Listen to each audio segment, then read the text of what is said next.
of Akron City Council. Today we have, I believe, one item that's up for a public hearing, correct? And I will tell those that are in the audience here that are concerned about this public hearing what the process is.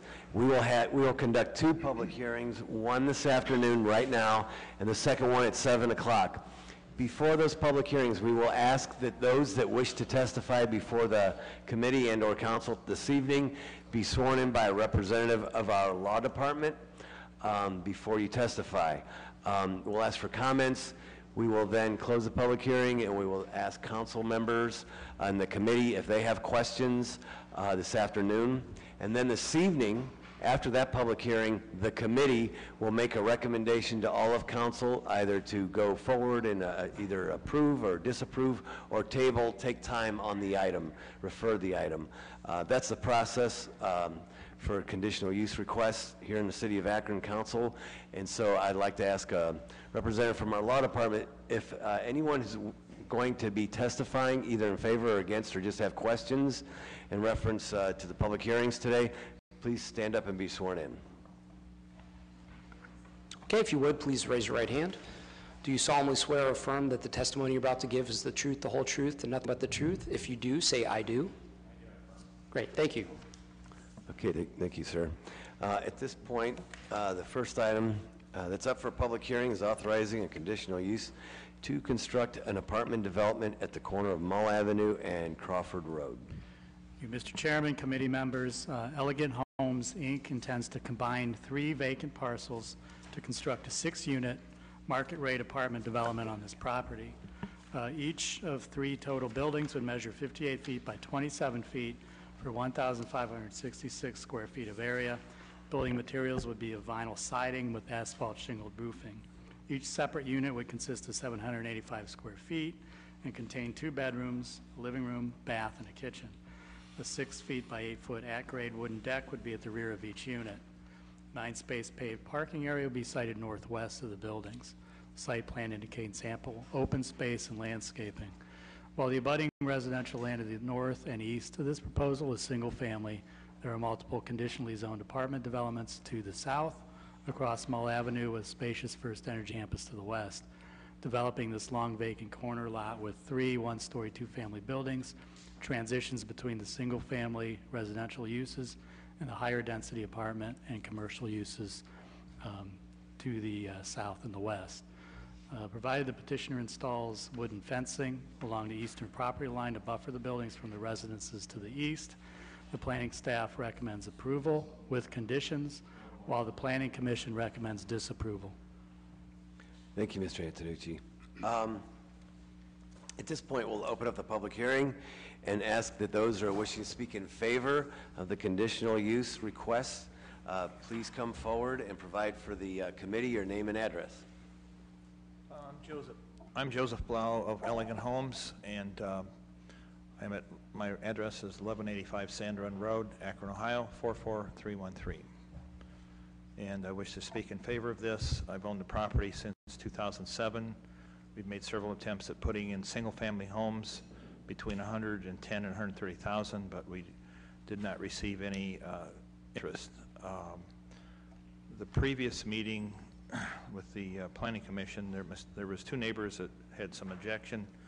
Mr. Hadgeway, who actually purchased his home in December of 2008, and was concerned that these 3 apartments, which we figured would contain a total of 12 people, these apartments are designed for handicap use and probably for the elderly. But he was concerned that there's so many apartments in the area. However, I worked on the Mull apartment building, which Mr. Antonucci referred to back in 1970, and the previous adjacent 3-story buildings for the previous owners. So those apartments have actually been there between 40 and 42 years. Mr. Hadgeway, one of the neighbors' comment was this was overflooding the area. However, we figured like 12 people, 1-story apartments, they are slab buildings, they're handicap accessible, and actually one thing of history. I came to Akron in 1962, and I had just gotten married in October. Excuse me. Lost my job 2 weeks later and was able to come to Akron, get a job, and find apartments exactly like this at 1269 Rosslyn Avenue. They're still today. They're there today.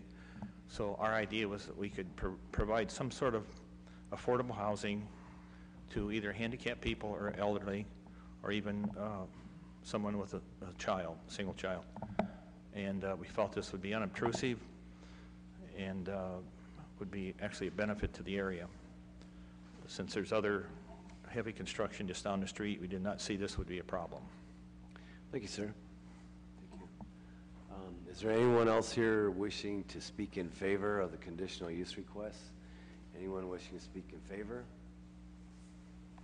Anyone wishing to speak against the conditional use request at the corner of Mall Avenue and Crawford Road? My name is Scott Gross, 915 Mall Avenue, Suite 1A, Akron, Ohio. I'm not speaking for or against, I just wanted to bring some history to that area. And sir, I didn't realize this is only a 3-unit now versus a 6-unit? 3 buildings, 6 units. So will it be a second story? No, they're all 1 story. All right, so they're like duplexes and, Correct. or twinplexes, let's call them, because they're, all right. Was at one time, were they 2-story? No, never. All right. We were fortunate in getting some conditional zoning back in 1968 for the units previously known as, I guess, Commodore Club, now the Heritage. And we've seen the area pretty much grow over the years. I have to take difference that we need more multifamily housing. I believe there's enough on the street. There was just a conditional zoning before this group and council, maybe about 1.5 years ago, where they wanted to put some on the corner of, excuse me, I'm getting over cold, on the corner of Mall Avenue and White Pond Drive, basically. And the issue there was that they thought there was a big need for it, and it turned out that they just left town with the idea that maybe there wasn't a market after all. The property that you own is really residential 100%. I don't see how it could be anything else. And if I understand right, the city of Akron is going to be demolishing the Litchfield High School, which is the old Simon Perkins, and there's going to be 90 single-family homes going in there. So the idea of more apartments doesn't make sense. I don't believe there is a market. I know we've had vacancies for the last 40 years. I just don't think it's the right use for that space. And then as far as not having a sidewalk to service that property, if you take a look up and down the streets, wherever there is housing or multifamily housing, there are sidewalks. So that should be a condition regardless, whatever goes into that corner. Thank you for your time. Appreciate it. Thank you, sir. Is there anyone else here wishing to speak against the conditional use request on Mall Avenue and Crawford Road? Anyone wishing to speak against? Anyone? No. Hearing no one, we'll close the public hearing portion and open up to committee members. If there's any questions or comments from any committee members. Mr. Neal? Thank you, Mr. Chairman.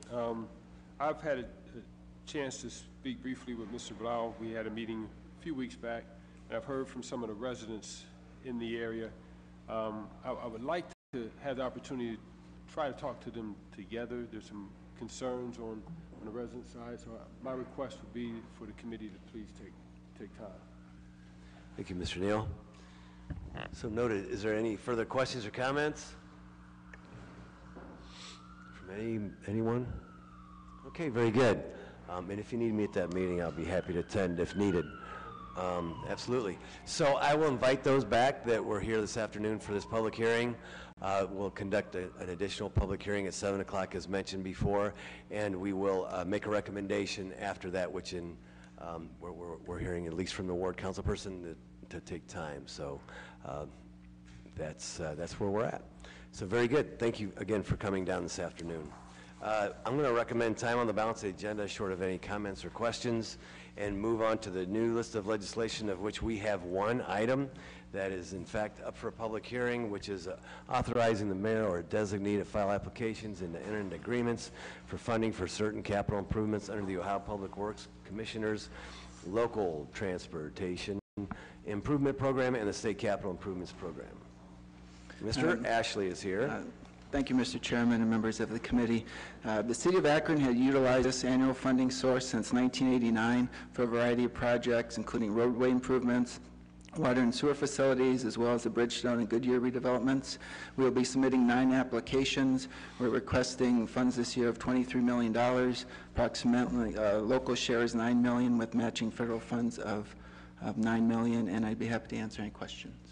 Thank you. And this is, this helps with regards to, it's, in the legislation, there's 9 different, and obviously won't get all 9 in all likeliness, but this helps in terms of the funding for the overall projects. And so this is, we do this annually. It's typically, these programs are in our capital budget as well. Yes, sir. And this is, hopefully we'll get some funding here. So it's any questions or comments from anyone? Mr. Neal. Thank you, Mr. Chairman. I have 2. One well, let me start with the one that's directly impacts my ward. The Mall Avenue improvements, it says brick pavement reconstruction. Are we talking about paving over the brick? Are we going to lay new brick? It'd be brick reconstruction. Yeah, it would be repairing the brick that's there and relaying it. Okay, okay, thank you, because you know that's a very sensitive issue there. And then on the,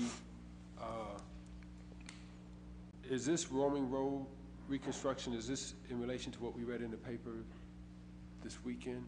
Is this connected to that, or is this different?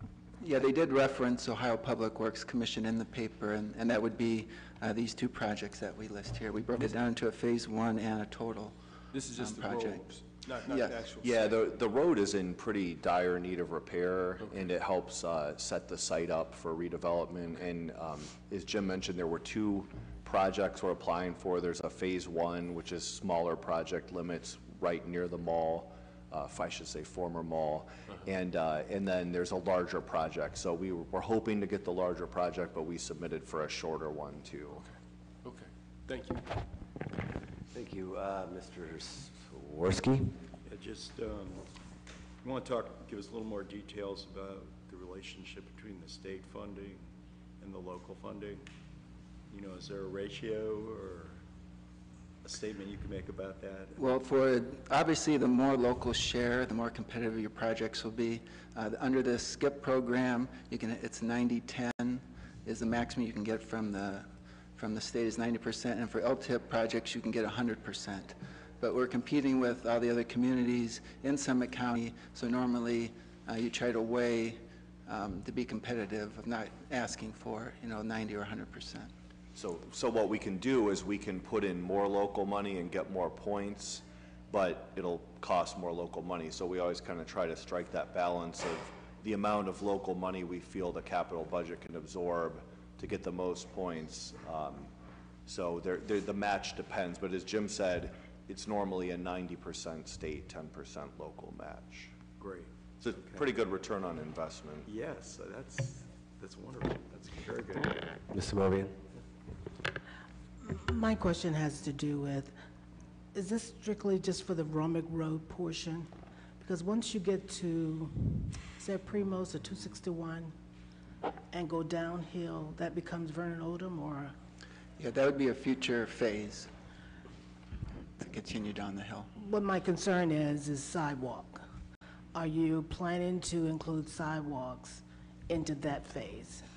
Because it's the same situation that we have currently on Brownstone, where we've allowed the facility to be built, and it will be opening soon, and you don't have sidewalks for the residents to walk down. Specifically sidewalks on the hill, down Vernon Odom from Primos to, yeah, that, as Jim said, that's not part of this application, but if we were to apply for that in the future, I think sidewalks would definitely be part of the scope of that project. So how long do we think we're talking about?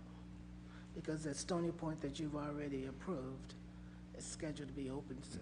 Yeah, and for that project, there was a requirement to get sidewalks to the bus stop, but they wouldn't extend down the hill. Yeah, Jim and I would have to probably get back to you on what the schedule may be for for upgrading that part of Vernon Odom would be. Because you want to look at that, because that's where all the eateries are, down the hill. And that's probably where those residents will probably be walking down to. And I know that Aldi is up the hill, but still, you're talking about those fast food places that people would be going to. So you want to consider that. Thank you. Thanks. Mr. Swirsky? Just follow up briefly. Sometimes our residents wonder why we're spending a lot of money on these kind of improvements that they think they're worried about the potholes. So truthfully, the truth is 90% of the money for these improvements are coming from the state. So there's not money coming out of pothole fixing money. No, and These are resurfacing 90% isn't from a... the state. Yeah, the state really doesn't want this program for resurfacing. It's for reconstruction of roads. But a side benefit of it is when these roads are repaired, the potholes that are there will be fixed too. Or in the case of Mull Avenue, the washboard, The like brick is condition being of the brick maintained, would which be all of repaired. us, even if we don't live in that ward, really value. So, yeah. Any other committee members have any questions or comments? Okay. Marilyn Keith? Thank you, Mr. Chair. I wish this had been brought to us sooner before it came out in the paper, because the minute it comes out in the paper, we get questions that I cannot answer. But I am delighted that Mull Avenue is being done. Okay, that's great information that Mull Avenue. But my concern is the timing of this, is that we have just done an issue 4 that we were successful with, and this is what I'm getting from the residents that have reached out for me. How much of this is coming from issue 4 money? Okay, or is this, as I understood issue 4 was going to be additional monies that came into 3 areas, and that even with our capital budget, we would be putting aside X amount of dollars for repaving, but that the issue 4 money would bolster that money. So I think what I'm looking at when I see this is I need more information personally to be able to address my residents that have concerns. I like what I see here, and obviously there's a balance that has to be made with bringing in new manufacturing, whatever we do up at Romick Road. However, I guess I'm just saying these are projects that you have a great understanding of, and these are projects that I have about this much understanding of. And I can see where the general obligation is coming, and for me, my first question would have been, okay, general obligation under the capital budget, general obligation under the issue 4. Yeah, and Jim can speak to this if I get something wrong, but the general obligation funding wouldn't be coming out of issue 4. So that's a complete separate pot of money. So this wouldn't be cutting it all into the resurfacing that was pledged as part of that initiative. And this money was budgeted in the capital budget for these types of projects. Okay. And it was budgeted with what Councilman Swirsky said, with the knowledge of we would only pay 10%. Our portion would be normally about a 10%. I'm sure that there's... Right. We only would be applying for the amount of local match that we felt like the capital budget could absorb. And some of these have dates on them, because I see 2019, and then I see water main replacement program, obviously, of 2018. When are we looking at these projects? Are they all going to be primarily 2019? Jim, do you want to go ahead? Yeah, well, first, there's only about $12.5 million available, so some of these projects obviously won't be proceeding. Okay. And you cannot begin construction on a project if we get awarded until July of next year. So the earliest any of the projects could start then. A number of these are still in the design stage, some in the preliminary design stage. Thank you. Thank you. There's 9 projects altogether, correct? Yes. And the total is 44 million if we would get all of it total, including all the sources that the matching funds from, and there's probably a dozen or so varying sources to do these projects. So we're going to be submitting for 9 separate projects that we reviewed in the capital budget before. Also wanted to note that there's, this is an application for the funding from the state, correct? Correct. So hopefully we'll be able to receive at least a portion. I don't see us getting the entire 9 projects, correct? No, we received $12 million last year under this program, so we were very successful, but again, it's very competitive, and, you know, we don't know what the other communities will be submitting. I'm sorry, I'm going to, Veronica Sims? Thank you, Mr. Chairman. I see all the SCIP dollars and the local transportation improvement dollars, but the general obligation bonds, are we issuing bonds for the $4 million estimate amount? Or is that just GEO? Is that general obligation bonds, or? Yes, So, but that would be if the project gets approved and it proceeds. And we're also always seeking other funding sources, other federal funding sources or state, which could supplement those that we're showing as GEO at this time. One nice thing about these programs is the match can come from non-local sources. So if we were to get another state or federal grant, we could apply it toward the project. They just need us to secure that, but it wouldn't. So I guess in other words, we could be in a position if we found other money, we didn't have to pay any GEO at all for a given project. so we only know that after we, because technically we're a little over 10% if we're looking at the local transportation funds and the capital funds plus the GEO, right? Right, I think what we would do is when projects were awarded and hopefully we do well, then we would look at the individual, you know, financial stack for each project and program it accordingly. Thank you. Yeah, all the projects will come back, you know, separately like all of our other construction projects. This is just for the application, and then if we receive funding, then it would still come back to council, you know, in next year's capital budget and Right. be brought to the council for construction Program would contract. come back to us. Swirsky? When is the application due? July 6th. July 6th? Oh, okay, so pretty soon. Yes, sir. Okay. So we can, okay. Mr. Mobian? And this is quasi-related to this. The article that was in the paper about Romick Road, the young boy that was skateboarding, do we have anything posted up there that they should not be on the premise? Because if they get hurt, we're responsible, right? And I don't think that is a well-paved area, and it's not secured, is it? We could get back to you on the specifics, but I'm pretty sure that we have signage indicating that there's no trespassing on the property. Okay, thanks. Very good. Further questions or comments? So, Mr. Ashley, this is due July 6th, did you say? Yes, sir. So we have, I mean, what kind of a problem would it be if we would put this on consent agenda? Is that a problem? Should we pass it tonight? Or what? I would request suspension of the rules just so we can get the application signed and legislation certified, given the 4th of July holiday. Motion for suspension of rules. All those in favor of suspension of the rules? Aye. Those against? So the report will be for suspension of the rules this evening. Anything else to come before the committee? Hearing none, we're adjourned. Thank you.